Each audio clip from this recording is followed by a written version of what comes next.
Welcome to the Green Podcast. My name is Dylan Welch. I'm the CEO of green.org and Dylan Welch Media. Our goal with this podcast is to bring you the biggest names and leaders in renewable energy, clean technology, and sustainability so that you can stay up to date with the latest trends and everything that is happening in this world. Not only that, you'll get some action items for your life so that you can apply some amazing things and make your world a better place as well. Let's get the show started. Hey everyone, welcome back to another episode of the Green Podcast. I'm your host, Dylan Welch, and today we have a returning guest, Kate Fosson, who's the founder of Brand Pollinators, joining us. Kate's been on the podcast before, told us a little bit about her background running her company, sort of the journey she took to being an entrepreneur, a business owner, and now we're going to dive a little bit further. So first off, Kate, thanks for being here. Always love chatting with you. Thanks so much for having me, Dylan. It's so great to be back.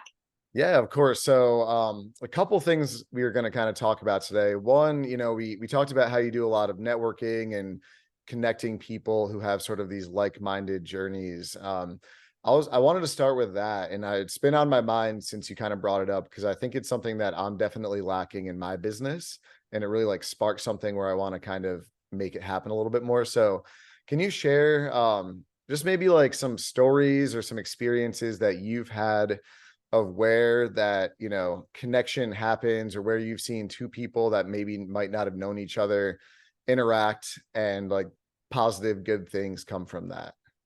Yeah, for sure. It's so fun to see those things happen because they can turn into something really amazing. And one of the things that's hard for me is that I don't always know when when they do happen, because it's you could introduce people and then they walk away and you don't know that they've had a conversation after that, and then something's come of it. And I think last time we talked, I mentioned about meeting somebody at the Green Summit. So yeah, it's always nice when people come back and tell you. But I was just thinking about one time recently. I was in Denver, and so I looked up a couple of the brands in our community that are based in that area, and I reached out and said, anybody available to get together, let's meet up. And it was just so fun. We had two other brands show up, two other founders show up, and we just kind of sat and hung out at the coffee shop. And the more we talked, the more things started to come out about their similarities and the customer similarities that they had, where they wanted to reach people. They talked about building a booth together at an event. And so, yeah, I was able to kind of be a fly on the wall for that conversation and see sort of how it evolved. And that was really cool. And it inspired me to do more of that. And so I was able to kind of look into the network that we've built, our Brand Pollinators community, and see not just the type of products that people are building, but sort of who those people are, what their values are, what they're bringing to that business, what kind of impact they want to make. And then, kind of, I don't want to say playing matchmaker, but making sure that I can make really intentional connections for people so that they can have conversations like that.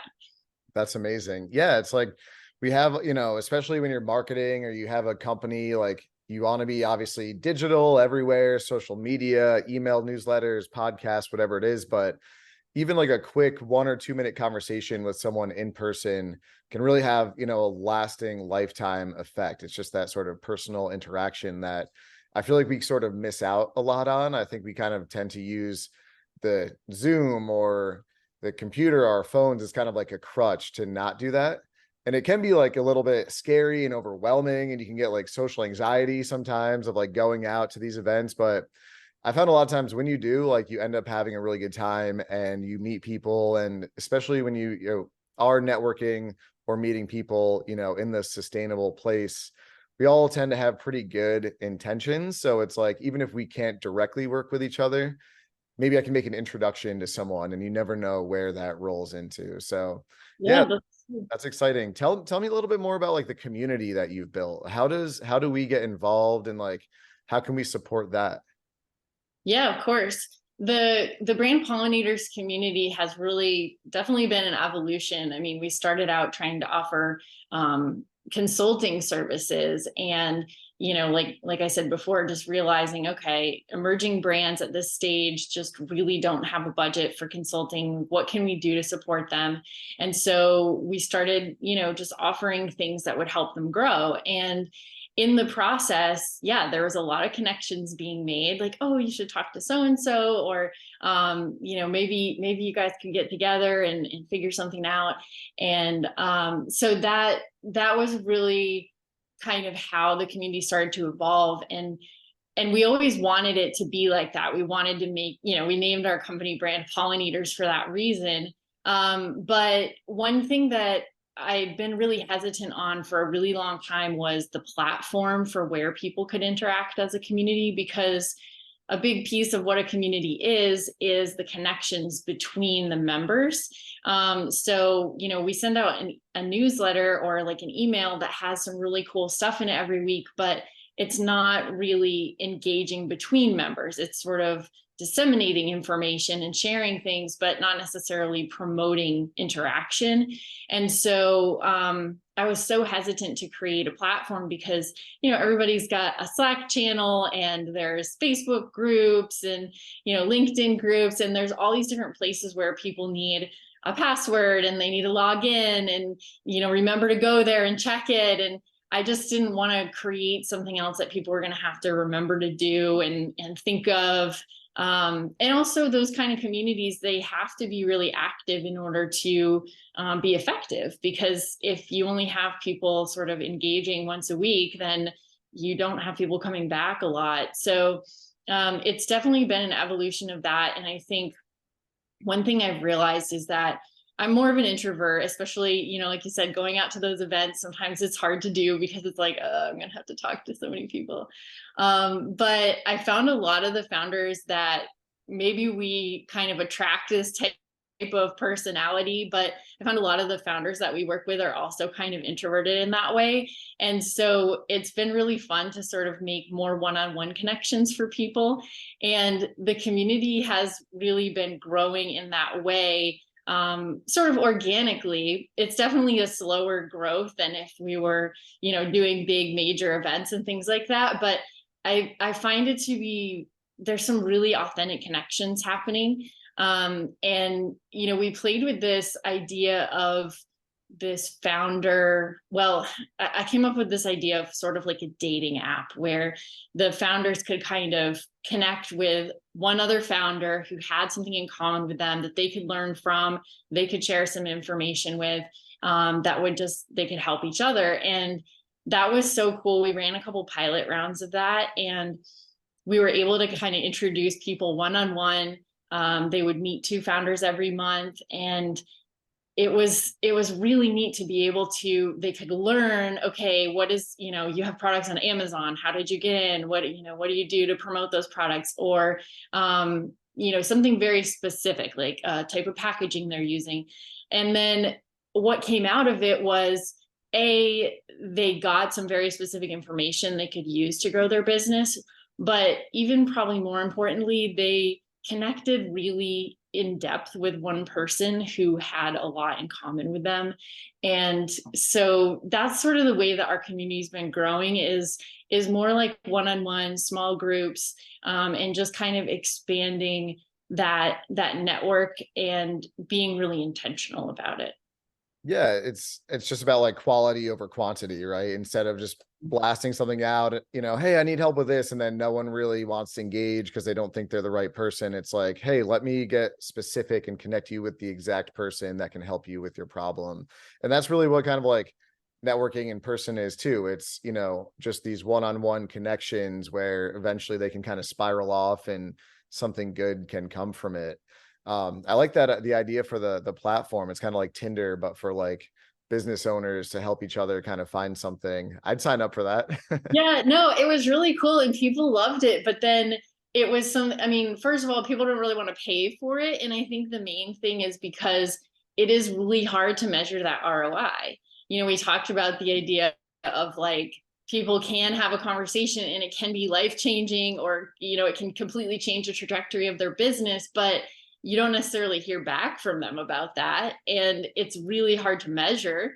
what, because of this one conversation with somebody, maybe you met somebody else who could help you save money here, or, gain a new client there. And so it's really hard to measure that. And I think that's kind of what the big challenge is. But yeah, it's a really cool concept. I haven't completely put it to rest, but we're definitely kind of backpedaling a little on it, because founders that we work with are just extremely busy. And we really want to make sure that we're providing resources that are valuable right away and have a good return on the time and the money that they're investing in them. So Yeah, that's a good point. I was going to kind of ask about that. Like, do you have any tips for, let's say, entrepreneurs, business owners, like people, obviously we kind of talked about like, oh, being tired and not wanting to go to these events, and you don't want to spend, an entire day at work hustling, and then you go to an event when you could be hanging out with your family or friends, and you're like, man, that was a huge waste of time. So are there any sort of tips, events you'd recommend, things to do, red flags to look out for when it comes to kind of finding those quality networking opportunities? ooh, that is a good question, and it's really tough. I think I've I've kind of been playing with how to make that as efficient as possible for myself as well, because it's one of those things where, yeah, if you give up time with your family to go to an evening happy hour event and then it's kind of a dud, then you've really you missed out on one opportunity, and then you've kind of wasted your time on the other side. But I think most in-person events, as long as it's something that's related to an area that you're really focused on growing in, are worthwhile, because it's almost guaranteed you're going to talk to somebody there who has something in common with you, has a way that they can help you, or you never know, like things can work out in the long run. And sometimes just showing face somewhere can actually come back, years later, months, years later, when people remember that they saw you there. So I think it's almost always worth going to an in-person event if you have if you know what the kind of theme of the event is, or the organization putting it on is in alignment with the things that you really want to do. But yeah, I'm at this point in my life where I have young children, and so I really do have to be very conscientious. I mean, I make it that way. I try to be very conscientious about the time that I'm spending with my family versus doing work. And it's that age old thing, like nobody is on their deathbed saying, oh, I wish I spent more time working. And so I have to constantly remind myself of that. Like, is this a moment where my kids are going to remember that I wasn't home for 5 nights in a row because I was, out doing all these different networking events, or I was at a conference or whatever. And I just, I try to look at it from their perspective, and then also set aside blocks of time where I know that I'm going to be devoted to time with them. And so I can say, one night a week, it's like, okay, here's your night with, daddy, or here's your night with a babysitter. They have a chance to do something different besides just the same thing with me every night, but then also, have a chance to see me like doing something that I really am interested in too. Yeah, I think you bring up a good point, and it's a really interesting time right now because I think people are being a lot more conscientious with where they're spending their time. I remember like pre-COVID days, I have a business partner in LA, and he'd be like, "Come up to LA, I need to talk to you." And I'd be like, "All right, I'll be there in a couple hours." Now I'm like, dude, I will never come to LA for a conversation unless you are literally on fire. Like, call me or we can Zoom. Same thing with events. It's like you want to just be more conscious of your time, even with sort of like work in general. It's like, if I can handle this via an email, let's not have a meeting. And I think it's nice because we both own our own businesses, so we're able to kind of set that schedule, set those parameters. And that's really why we've set up green.org, is to highlight people like you, to kind of inspire others out there who might have that entrepreneurial bug, and show some of the benefits. Obviously, there's a lot of hard work that goes into it, but when you can kind of get to that point where you can be your own boss, you're able to pay your bills, live comfortably. That's a really nice perk of, running your own business, is sort of allowing yourself to make those decisions between where am I going to spend my time? So is there anything that you kind of do to schedule or to find that work-life balance that you've realized helps you a lot? Yeah, for sure. I mean, I've spent a lot of time sort of trying to learn about myself too, and when I work best, and that's helped a lot because I'm definitely a morning person. So I know there's this whole 5 a.m. club thing, and get up early and do the hard thing first. And I'm not saying that's for everybody, but I've always been a morning person, and that's really worked well for me, is to get up early and do the things that really, I found like doing something inspiring first thing in the morning is great because I'm able to then write and sort of start my day off feeling like I'm producing something, and like I'm gaining some inspiration. A lot of times I go outside early in the morning, I go for a run, and just kind of like gets the creative juices flowing for me. It's also the time when nobody else in my house is awake yet. So I have some kind of time alone to reflect and, just kind of get myself in the right space for the day. And so I try to do that every morning. And then the time when my kids are home, I don't usually have any like meetings scheduled. So I try to schedule meetings only during the times when my kids are like in school and things like that. And then I won't say never, but I almost never schedule meetings on Fridays, because I've found that that's a really good day to actually get big chunks of work done, kind of tackle projects, especially for if I'm procrastinating on something. It's like, okay, Friday, like I have to get this all done now. So I kind of save Friday for bigger projects. And if I don't have anything that's like really needs my attention, or if it happens to be a really nice weekend, then I've given myself basically a 3-day weekend. So that's always nice. And of course, I love being able to like schedule things in advance. So our newsletter goes out Sunday morning. I do not get up at 5 and write the newsletter and send it. I do it throughout the week, and then it's scheduled to go out in the morning. So that's always nice too.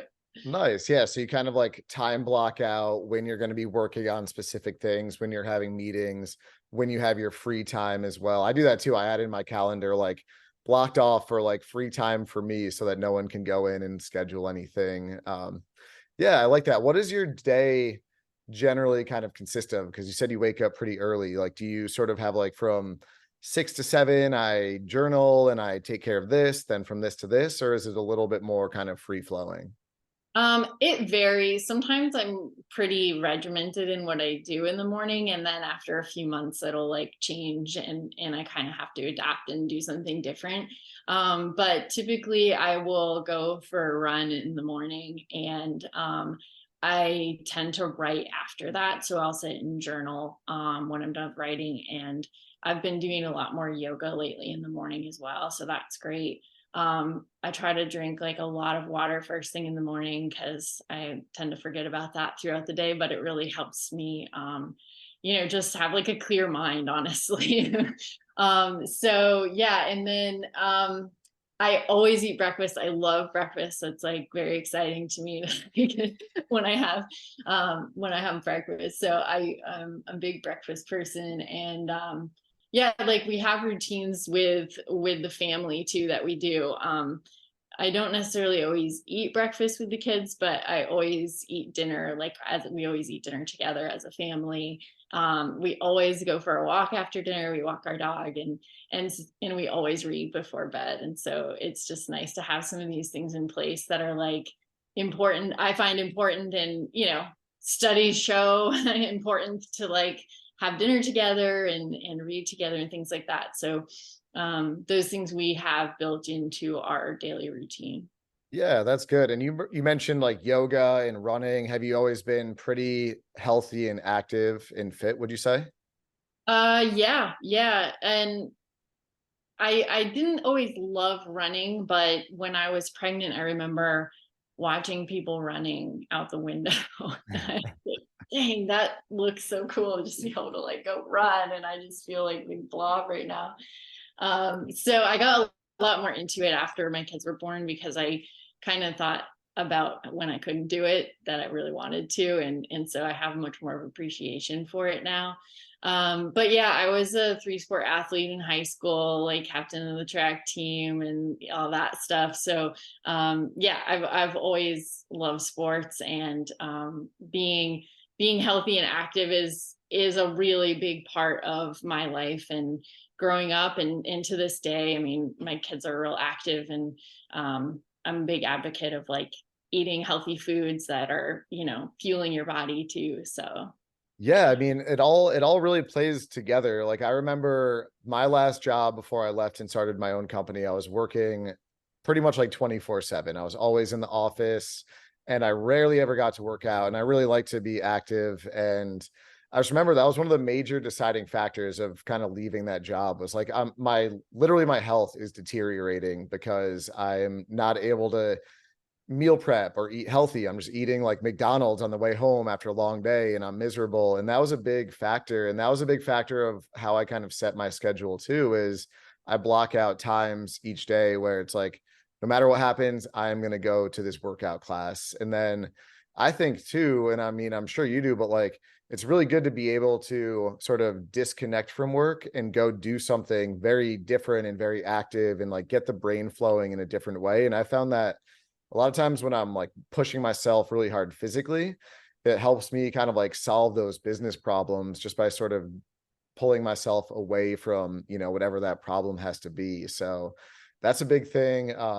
I really enjoy and like hope people can kind of find that level too. I'm a boxing coach and a fitness coach as well. So I coach like about 10 classes. So it's very different than my day job media company where I'm, creating content or getting sponsors or clients. And it's just a good, very like polar opposite thing where if I'm like, all right, I'm burnt out from, having conversations about this, I can put my computer away and go run around, hit some punching bags and like feel really good. So that's yeah.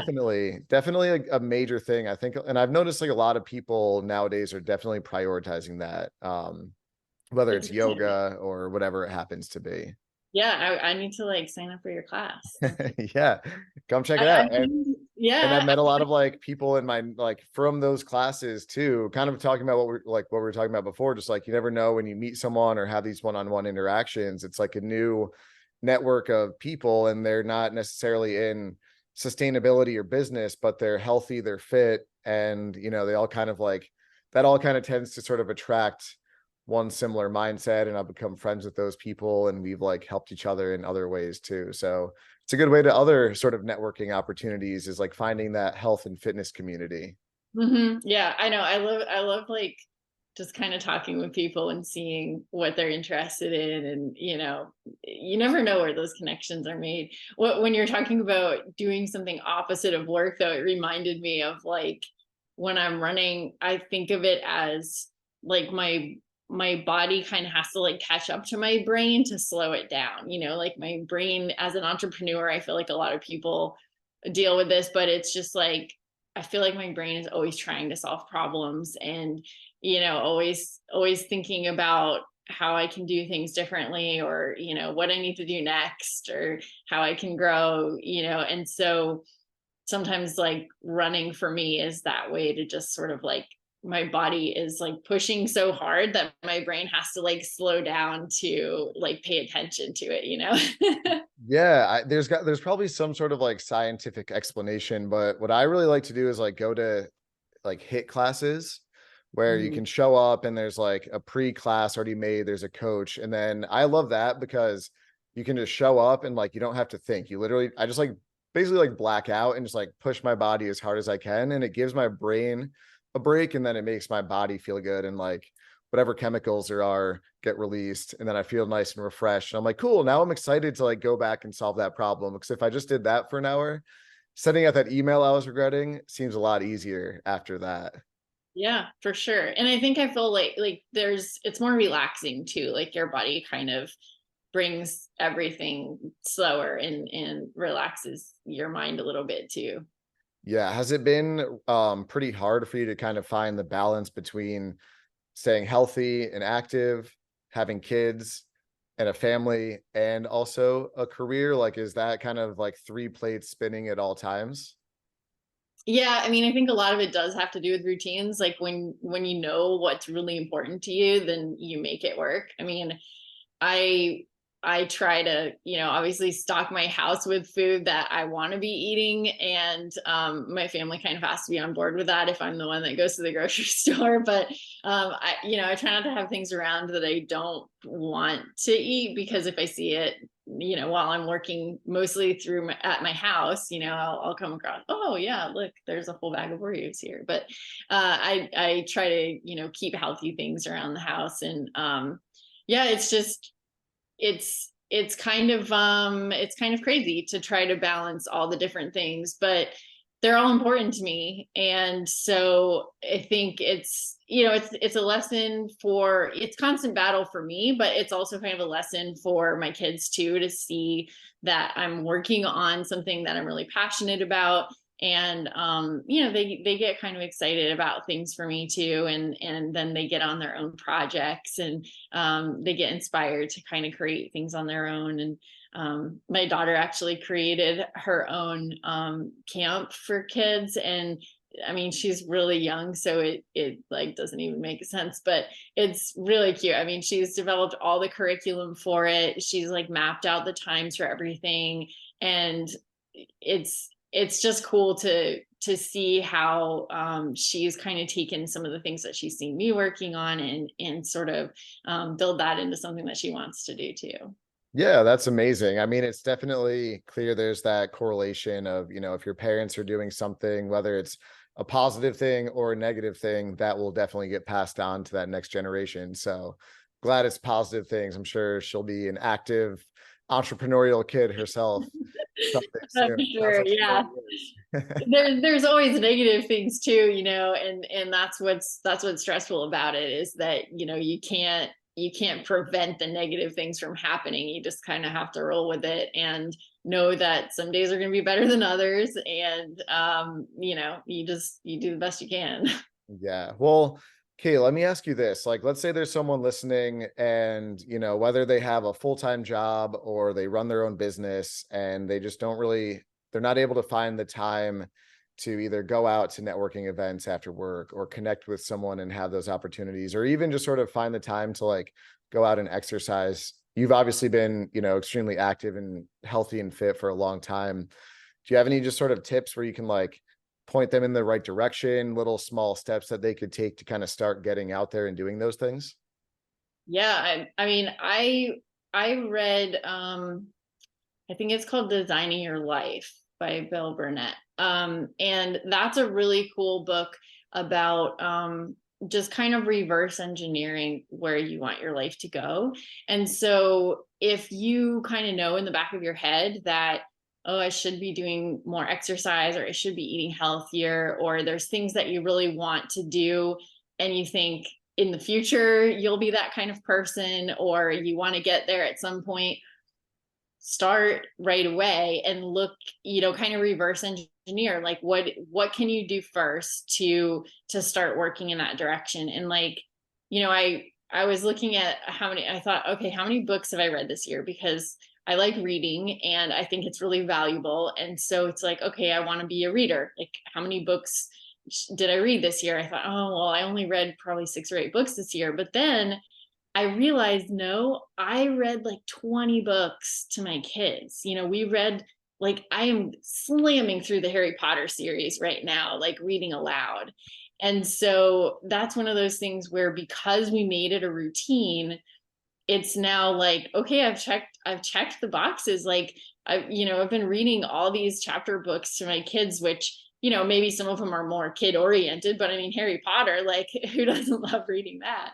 Great books. So yeah, I think it's one of those where if you look at what time, like, I like to look at what times of day work best for me. Like I said, I'm a morning person and I feel more energized during that time of day. But if that's not your time, don't do it. Like, if it's at lunch, then do something at lunch. If it's in the evening, even if it's after dark, like, who cares? I mean, my mom is a night person, and she has this like art studio that she starts work at like 8 o'clock at night, and she'll work until 2 o'clock in the morning. And that is like a really energizing time for her. And so I think it's important to find sort of what your flow and kind of what energizes you. And there's different ways, like things that bring you peace, or things that bring you inspiration, and kind of do some exploring and see what that is. And then you can kind of fine tune your schedule a little bit more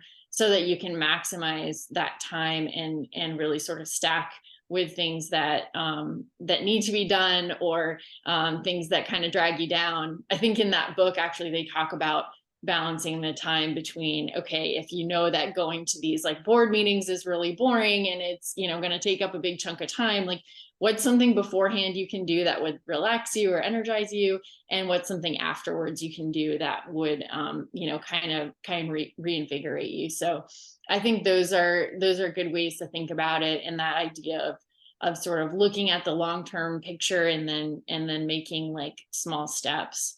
And I'm just so curious about this because, and maybe you have insights on this too, but like, I think the biggest changes that you can make, and like the most effective things you can do, start with really small actions. And it's like there's not immediate gratification usually. I mean, like meditation or yoga might provide almost immediate gratification, or like a really hard workout, but I mean, not if you're just getting started. It's like if you haven't run in years and you go out there and go for a run, it's probably going to feel really bad. Yeah. And so the things that make you feel good in the long run, and that can really boost your like quality of life, I think it's not like a quick fix. And so you sort of just have to push through and think about that bigger picture when you're first getting started. Especially, I think you can kind of build up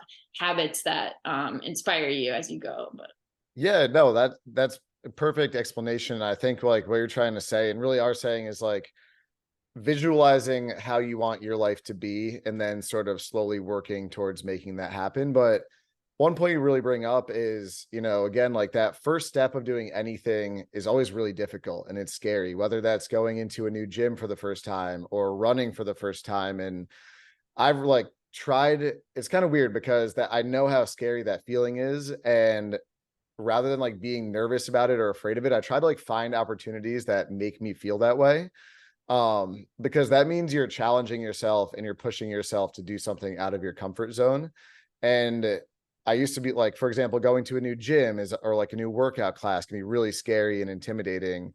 Now I like try to seek out that experience and that like feeling, because it's like I know I'm doing something outside my comfort zone. And as you get older, I feel like, and you've done a lot of things, you become a little bit like less adventurous, you get into that routine.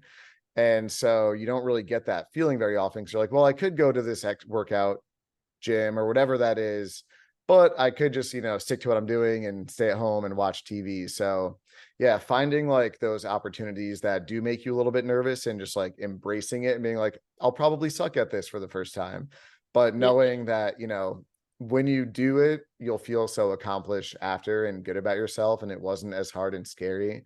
I remember back when I had my old job, I was just like, I was driving to work and I was just visualizing in my head, like if I could set my schedule for a day any way I wanted, like how would I do it? And so I was like, I would wake up, make breakfast, I'd like answer some emails, I'd run my own business. Then I'd go to a morning workout, whether that's like going for a run, I'd like set everything aside and I'd go for like a morning workout. Then I'd come back, make lunch, do some work stuff, maybe have a couple meetings.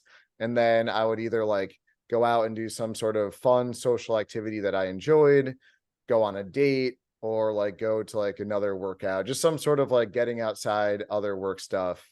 And then this was while I was working at like a 9 to 5, which consumed my entire life. And then like I realized maybe 3-4 years later, I like had a day that looked exactly like that, where I like woke up, answered my emails, took care of all the emergencies, ate my breakfast, put away my computer, went and worked out. Then I was like feeling good and like motivated for like the rest of the work stuff I had to do. Then I put my computer away and I went to like this fun event where I got to like network and meet new people in my industry. And I was like, man, this was like literally like visualization come to life. So it's definitely possible. And yeah, like kind of being more purposeful of like mapping out what you want and then just slowly sort of like making those little changes to get you there. And then I think if you can find that good balance of, work, health and fitness, family, friend time, I really think that's where sort of the trifecta of like life happiness comes from. So that's really good points. Hopefully you guys listening out there can find something that you can challenge yourself with this week or within the next month or so. But Kate, thank you so much for being here. I always love talking to you. I just like how you've basically what we talked about today, like mapped out a life of, giving back to others, supporting others, finding that balance, finding happiness. So it's an inspiration to me. It makes me want to go out and go do fun, active networking stuff and meet new people. So thank you for being here today. Appreciate it. Awesome. Thanks so much for having me. And I think I'm going to have to look up your boxing classes, because that sounds like getting out of my comfort zone, but very fun. Yeah, come check it out. It's called Rockbox. A little shout out there. Not getting paid for this, unfortunately, but good franchise. They're all over the country. I'd recommend checking it out. Come to a class, and anyone else out there, check it out. But yeah, everyone, thank you as always for tuning in to the Green Podcast, for supporting green.org. We have our Green Summits coming up, so hopefully we will see you there. We've got New York City, and we've got San Diego, where Kate will be one of our speakers. Very excited to have Kate up on stage. And other than that, have a great rest of your day. Hopefully you got some good information out of this, and we'll see you on the next episode of the Green Podcast. Thank you. Thank you so much for tuning into the episode. My name is Dylan Welch. Appreciate it. As always, stay up to date with the latest information on green.org and dylanwelch.com. Dylan Welch Media is a full-service media and communications agency dedicated to promoting, marketing, and helping businesses in clean tech, renewable energy, and sustainability grow, get more clients, get more customers, get in front of their ideal clientele. If you have any more questions, feel free to reach out. If you're interested in joining the Green Summit, go to www.green-summit.org. Reserve your ticket today. There's very few spots left, so make sure you get on that ASAP. Thank you, and have a great rest of your day.